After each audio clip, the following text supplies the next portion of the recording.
हो, आपल्याला काही 8 हात नाही आहेत. तरीही घरची दारची नेहमीची कामं करत ऑफिसच्या कामातून रजा न घेता दिवाळीची तयारी करायची आहे आणि मुख्य म्हणजे घराची साफसफाई करायची आहे. ये घंटों का काम मिनटों में हो जाएगा असं मी मुळीच म्हणणार नाही, कारण तसं होऊच शकत नाही. हो, पण व्यवस्थित नियोजन केल्यास घर सफाईचं वेळ खाऊ आणि दमवणारं काम आपण कमीत कमी वेळात न दमता मजेत करू शकतो. त्यासाठीच देणार आहे टिप्स आजच्या व्हिडिओत. तेव्हा व्हिडिओ शेवटपर्यंत पहा.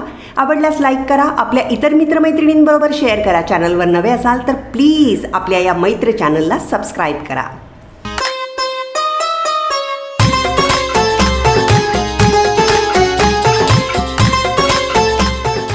मित्रमैत्रिणींनो नमस्कार. मैत्र यूट्यूब चॅनलवर मी आपली सखी सुनीता आपलं स्वागत करते आहे.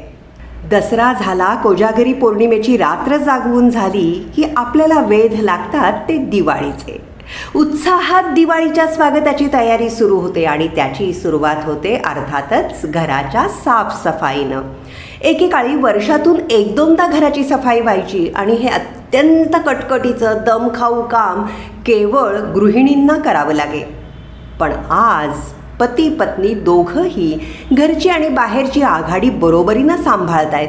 त्यामुळं साफसफाई हा प्रांतही केवळ गृहिणींचा राहिलेला नाही आहे, किंबहुना राहू देखील नये. घरातल्या सगळ्यांनी मिळून हसत खेळत केल्यास हे काम न वाटता वीकेंडची एक मजेदार ॲक्टिव्हिटी होऊ शकते. पण त्यासाठी अर्थातच पूर्वनियोजन आवश्यक आहे. त्यासाठीच या काही टिप्स. सगळ्यात आधी घरात किती खोल्या आहेत आणि कोणत्या खोलीत किती सामान आहे याचा अंदाज घ्यायला हवा.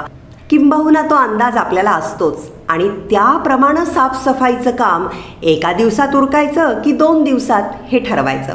आता उदाहरणच द्यायचं झालं तर स्वयंपाकघरातली सफाई ही सगळ्यात जास्त वेळखाऊ असते. बेडरूममध्ये वॉर्डरोब्स असतील तर त्याकरताही अधिक वेळ लागू शकतो. मग एकाच दिवशी स्वयंपाकघर आणि बेडरूमची सफाई करण्यापेक्षा पहिल्या दिवशी हॉल आणि बेडरूम तर दुसऱ्या दिवशी स्वयंपाकघर अशा रीतीनं विभागणी करता येते. आणखी एक दुसरा पर्याय असा की पहिल्या दिवशी घराचं सिलिंग म्हणजे छत साफ करणं, तिथली जाळी जळमटं काढणं, सिलिंग फॅन स्वच्छ करणं, अडगळीच्या जागा साफ करणं अशी बाह्य भागाची सफाई आणि मग दुसऱ्या दिवशी कपाटं, ड्रॉवर्स म्हणजेच आंतरभागाची सफाई करणं असाही एक पर्याय होऊ शकतो. तेव्हा या गोष्टींचा अंदाज घेऊन 1 दिवसात की 2 दिवसात पहिल्या दिवशी कुठलं, दुसऱ्या दिवशी कुठलं असं नियोजन करा. दुसरी महत्त्वाची गोष्ट, सफाईला सुरुवात करण्यापूर्वी एक गोष्ट मनाशी पक्की करायला हवी की घरातली अडगळ कमी करायची आहे. वापरात नसलेल्या गोष्टी एकतर फेकून द्यायच्या किंवा इतर कोणाला देऊन टाकायच्या.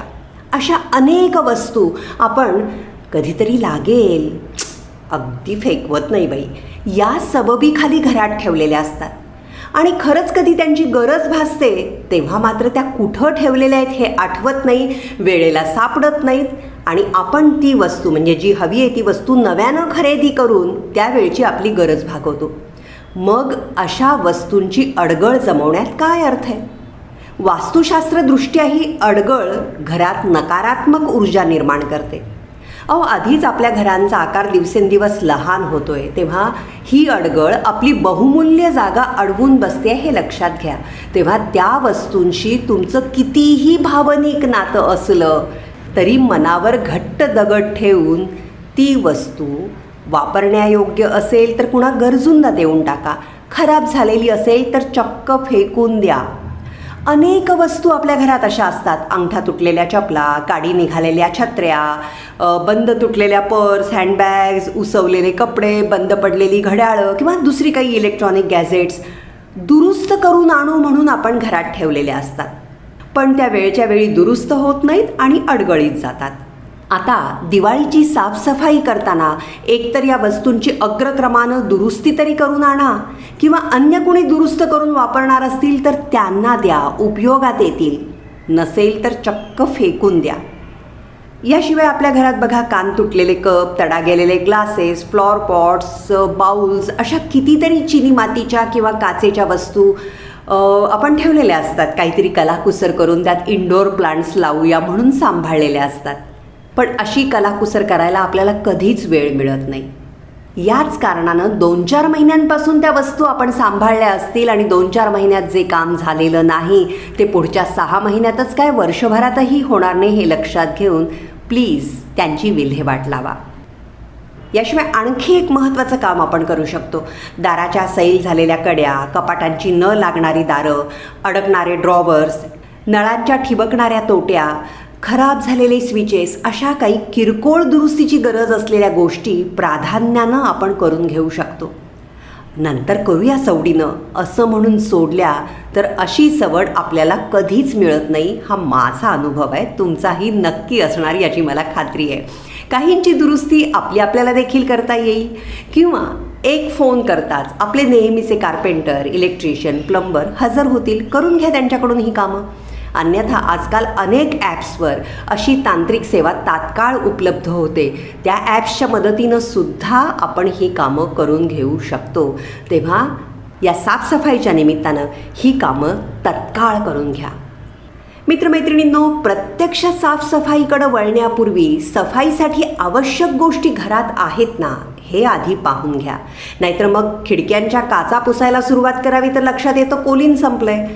म्हणूनच मॉपपासून ते हार्पिकपर्यंत सगळ्या वस्तू आहेत ना पहा. नसल्यास आधीच आणून ठेवा. आणि मी खरं सांगू, महागड्या मॉप्सपेक्षा सुती कपड्यानं अधिक चांगली सफाई होते. तेव्हा फाटलेल्या किंवा जुन्या झाल्या म्हणून टाकून दिलेल्या कॉटनच्या साड्या, कुर्ते, बनियन, टी शर्ट्स यांचा उपयोग सफाईसाठी आपल्याला करता येऊ शकेल.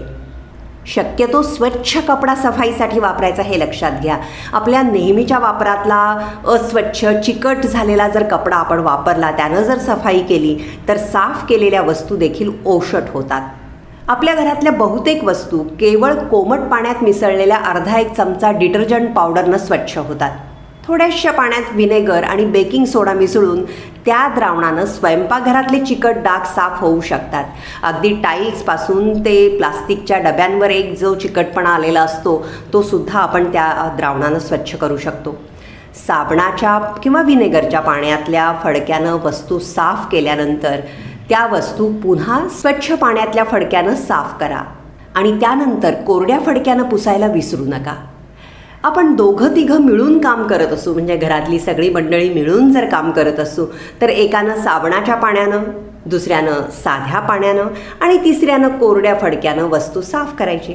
हास्य विनोद करत हे काम सहजी हातावेगळं करता येतं. आणि हल्ली जी एक संकल्पना फॅमिली टाईम, तोही आपल्याला देता येईल एकमेकांना. या निमित्तानं खूप गप्पा होतील, खूप मजा येईल. वस्तूंची हाताळणी करताना त्या वस्तूंशी निगडीत आठवणींची देवाणघेवाण करत मजेत हे काम होऊ शकतं, यावर विश्वास ठेवा. मित्रमैत्रिणींनो, दिवाळीच्या निमित्तानं करायच्या घराच्या साफसफाईविषयी आणखीन बऱ्याच टिप्स तुम्हाला द्यायच्या. छोट्या छोट्या आहेत पण अतिशय महत्त्वपूर्ण आहेत. पण त्यासाठी अर्थातच आपण भेटणार आहोत उद्या. तेव्हा उद्याचा व्हिडिओ देखील चुकवू नका. आणि आजचा व्हिडिओ कसा वाटला ते सांगायला विसरू नका. व्हिडिओ आवडला असेल तर लाईक करा, शेअर करा, आपल्या सगळ्या मित्रमैत्रिणींबरोबर शेअर करा. आणि चॅनलला अद्याप सबस्क्राईब केलेलं नसेल किंवा चॅनलवर नवे असाल तर प्लीज आपल्या या मैत्र चॅनलला सबस्क्राईब करा. भेटूया उद्याच्या व्हिडिओ. नमस्कार.